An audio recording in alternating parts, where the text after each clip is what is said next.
yang bersukacita. Dalam Filipi 4 ayat 6, janganlah hendaknya kamu khawatir tentang apapun juga, tetapi nyatakanlah dalam segala hal keinginanmu kepada Allah, dalam doa dan permohonan dengan ucapan syukur. Anak-anak, sebelum kita memulai aktivitas kita hari ini, mari kita datang sujud, menyembah di hadapan Tuhan. Kita bernyanyi.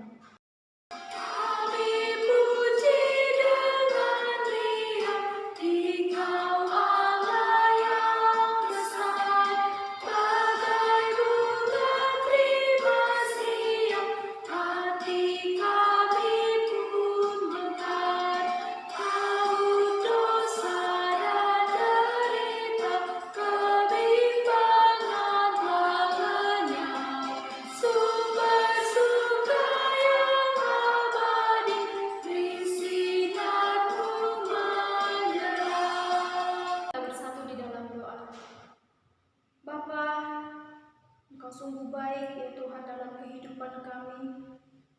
Kami sungguh bersyukur Tuhan buat segala cinta kasih-Mu yang masih Tuhan limpahkan bagi kami. Pada hari ini Tuhan Yesus, kami datang menyembah Tuhan. Kami akan mendengarkan sebagian dari kebenaran firman-Mu ya Tuhan Yesus melalui devotion kami pagi hari ini. Mari Engkau hadir Tuhan bagi setiap kami pribadi lepas pribadi, agar kami Tuhan boleh mendengarkan firman-Mu. Bahkan kami juga boleh melakukan firman-Mu dalam kehidupan kami. Tuhan, inilah kami anak-anak-Mu yang berdosa ini. Mari Engkau pakai kami Tuhan, agar kami boleh menjadi pelaku-pelaku firman Tuhan. Kehidupan kami serahkan hanya ke dalam tangan-Mu. Terima kasih Bapa di surga, hanya di dalam nama anak-Mu Tuhan Yesus Kristus kami berdoa dan bersyukur. Amin. Teman-teman, mari kita ucapkan ayat hafalan kita pada hari ini, tertulis dari Yohanes 3 ayat 36. Barang siapa percaya kepada Anak, ia beroleh hidup yang kekal. Tetapi barang siapa tidak taat kepada Anak, ia tidak akan melihat hidup, melainkan murka Allah yang tetap ada di atasnya. Anak-anak, kita akan mendengarkan kebenaran firman Tuhan. Mari kita persiapkan hati dan pikiran kita agar firman Tuhan boleh kita terima di dalam hidup kita, bahkan kita juga sebagai pelaku firman Tuhan. Sebelum kita mendengarkan firman Tuhan, mari kita bernyanyi. Firman Allah jaya sampai ujung dunia, kita pun dipanggilnya untuk hidup yang bakal. Firman Khalik semesta yang mengasruh makhluknya, pimpinannya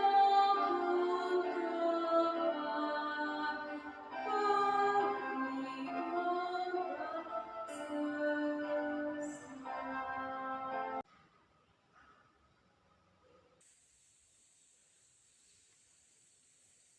Anak-anak, sebelum kita mendengarkan firman Tuhan, mari kita persiapkan hati kita lebih sungguh-sungguh di hadapan Tuhan.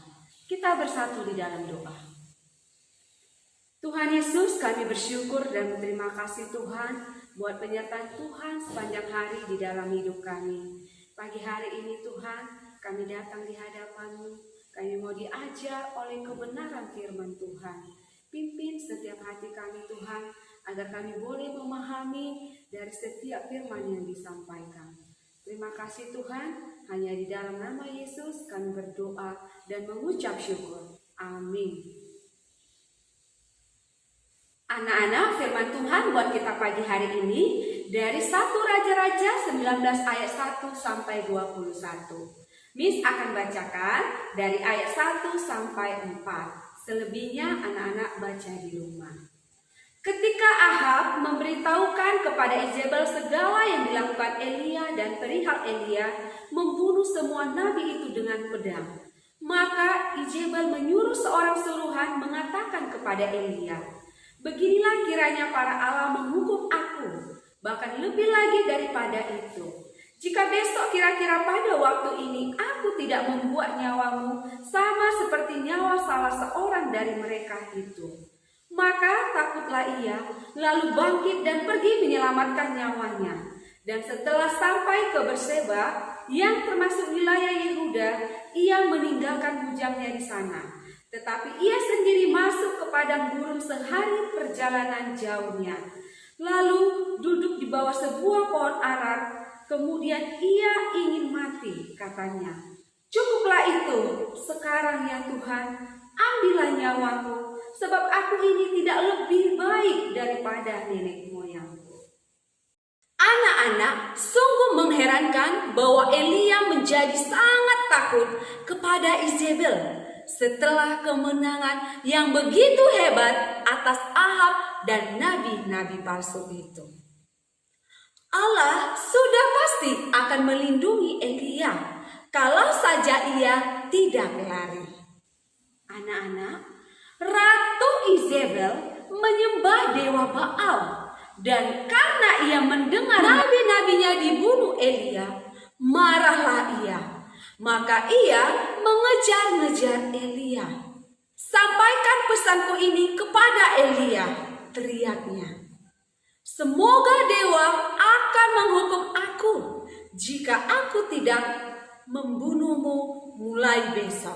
Anak-anak, menyadari bahaya ini, Elia terpaksa melarikan diri untuk menyelamatkan diri.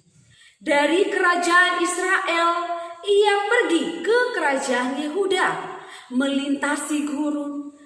Kemudian ia sampai di bawah sebuah pohon ara dan duduk di sana untuk berdoa. "Cukup sudah Tuhan, aku terlalu letih, ambillah nyawaku." Elia memikirkan semua pemberontakan dan kegagalan yang terus berlangsung dari abad ke abad. Anak-anak, betapa orang Israel selalu membangkang kepada pemimpin-pemimpin mereka. Seolah-olah tidak ada lagi yang mau melayani Tuhan di Israel selain dirinya. Anak-anak, Elia merasa sendirian meskipun telah berbuat banyak. Sekarang ia diburu Izebel dengan ancaman kematian. Bagaimana ia bisa menanggung semua ini? Pikiran-pikiran seperti itu berkecamuk di dalam dirinya. Anak-anak, akhirnya rasa kantuk menyergapnya. Di situ ia terlentang. Elia merasa lelah setelah berjalan di panas terik. Anak-anak, ia juga kehabisan tenaga setelah bertanding melawan nabi-nabi Baal di Gunung Karmel. Kemudian ia tertidur. Anak-anak, tiba-tiba seorang malaikat Tuhan menyentuh bahunya. Sentuhan itu terasa lembut, sepertinya ada orang yang menarik-narik dia. Elia kemudian terjaga. "Bangunlah dan makan," bisik suara yang terdengar lewat angin samar-samar. Elia memperhatikan sosok yang tampak berkilau yang kemudian lenyap itu. Anak-anak, Elia memandang berkeliling dan melihat ada roti dipanggang di atas bara panas dan sembuyung air di dekatnya. Ia makan dan minum, kemudian tidur kembali. Anak-anak, tidak lama kemudian malaikat itu kembali dan mengajak Elia makan lagi. Katanya, bangun dan makanlah. Perjalananmu masih jauh. Elia bangun. Ia merasakan sentuhan di pundaknya. Ia berdiri, terperanjat. Anak-anak kemudian makan dan minum. Sekarang Elia merasa punya tenaga lagi. Dengan kekuatan dari makanan itu, ia berjalan selama 40 hari 40 malam. Anak-anak, Elia berjalan melewati gurun yang panas dan akhirnya sampai tiba di gunung Tuhan di Sinai. Ini adalah gunung yang sama tempat Musa bertemu Tuhan dan di mana ia menerima loh batu berisi 10 perintah Allah. Anak-anak, sekarang giliran Elia bertemu Tuhan dan menjadi orang yang sama sekali baru. Saat hari sudah senja, ia merangkak masuk ke dalam gua dan tidur di situ malam itu. Tiba-tiba Elia mendengar suara dari dalam gelap. Apa yang kamu buat di sini, Elia? Aku sudah bekerja keras untuk Tuhan, Allah Israel. Aku telah memberikan apa saja untuk Dia. Tetapi orang-orang Israel telah melanggar janjinya. Anak-anak, mereka merusak altar Tuhan. Mereka bahkan berani membunuh nabi-nabi utusan Tuhan. Dan sekarang mereka berusaha membunuhku juga. Naiklah ke puncak gunung karena Tuhan akan datang, kata suara itu kepada Elia. Tiba-tiba muncul angin kencang yang dahsyat, tetapi Tuhan tidak ada dalam angin ribut itu. Anak-anak, kemudian terjadi gempa bumi. Gempa itu menghantam tanah dan mengguncangkan tebing yang besar itu. Tetapi Tuhan tetap tidak ada di dalam gempa itu. Anak-anak, lalu datanglah api menyambar di udara. Api itu menghanguskan semak-semak berduri yang ada di sekitarnya. Tetapi Tuhan tidak ada di dalam api itu. Anak-anak, Elia kemudian mendengar suara berbisik. Suara itu begitu halus dan lembut. Elia pun keluar ke mulut gua. Lalu ia menutupi wajahnya dengan mantel. Elia tahu ia sedang berada di depan Tuhan sendiri. Elia, apa yang kamu buat di sini? Elia menumpahkan kesedihan dan rasa putus asanya. Ia bilang, ia telah menyerahkan seluruh hidupnya untuk Tuhan dan telah berjuang sendirian untuk Dia. Di Israel, bukan kamu saja yang mencintai dan melayani aku.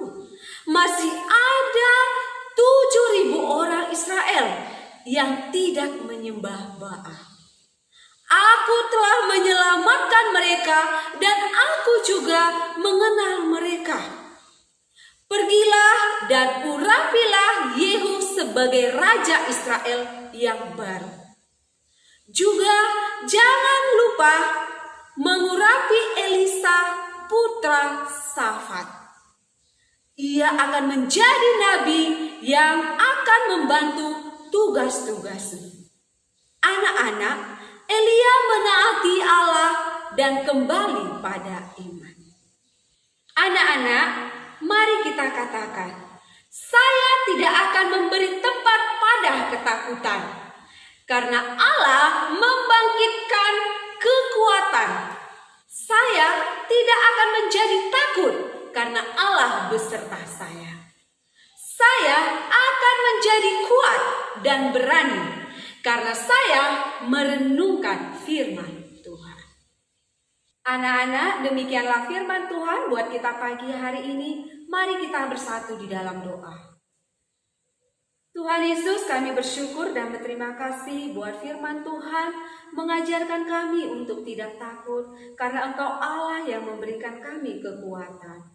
Tuhan Yesus, mampukan kami untuk memahami kebenaran firman-Mu sehingga kami boleh merenungkan setiap firman Tuhan dan kami boleh bertumbuh di dalam kehidupan kami. Pimpin kegiatan kami hari ini Tuhan, kiranya kasih karunia Tuhan menyertai kami. Kami menyerahkan hidup kami hanya ke dalam tangan pengasihan Tuhan. Di dalam nama Yesus kami berdoa dan mengucap syukur. Amin.